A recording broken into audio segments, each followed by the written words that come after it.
I think it's important to distinguish that postmodernism philosophically is not a right or left political structure. Jordan Peterson and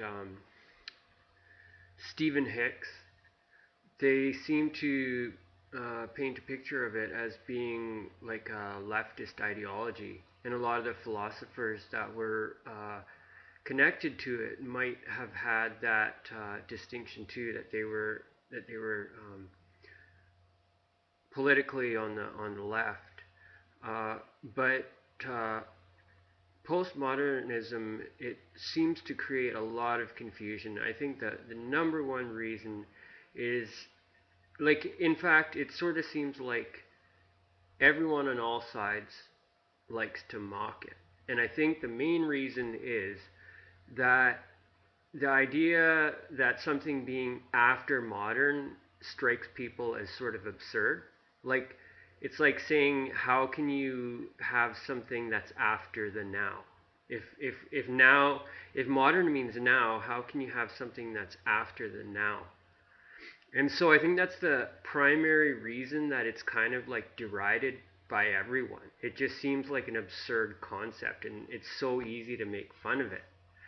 But really, like, when you start to look at it from uh, the fact that modernism is kind of like an era.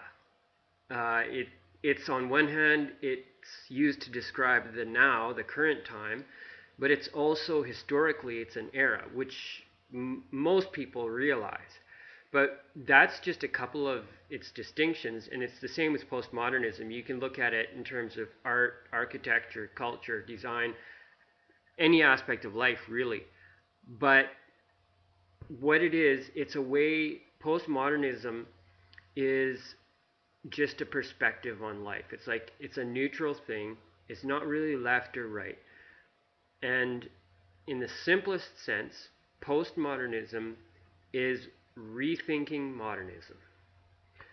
So it's the age where the philosophers, the thinkers, whatever, they said, okay, here, this is now, this is the modern era, but now we're going to analyze this area, which maybe had never been done really before. That we're going to say, where are we now? What are the implications of the age that we live in? So they basically started to think about where we are now and all of history, as opposed to just sort of living life. All of a sudden, there was an approach to rethinking what everything is.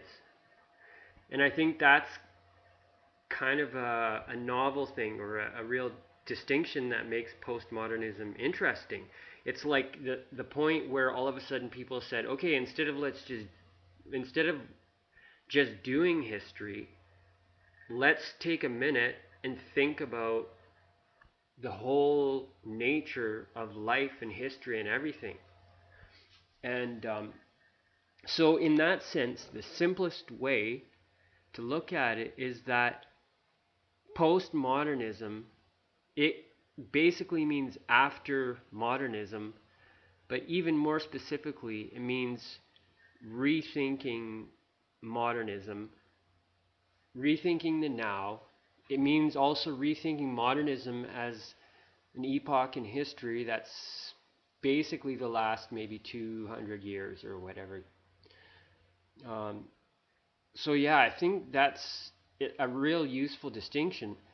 I also think it's really important because to have that critical thinking, that critical perspective, is not really critical. It's more critical. It's like we need to be able to have an intellectual perspective on our own life and existence. It's not about being critical, as in like cutting things down.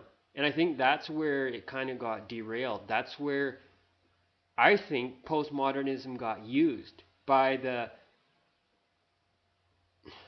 people that were willing to take advantage of anything that they could, it's like a weakness. They take an advantage of take advantage of a philosophy or an intellectual perspective.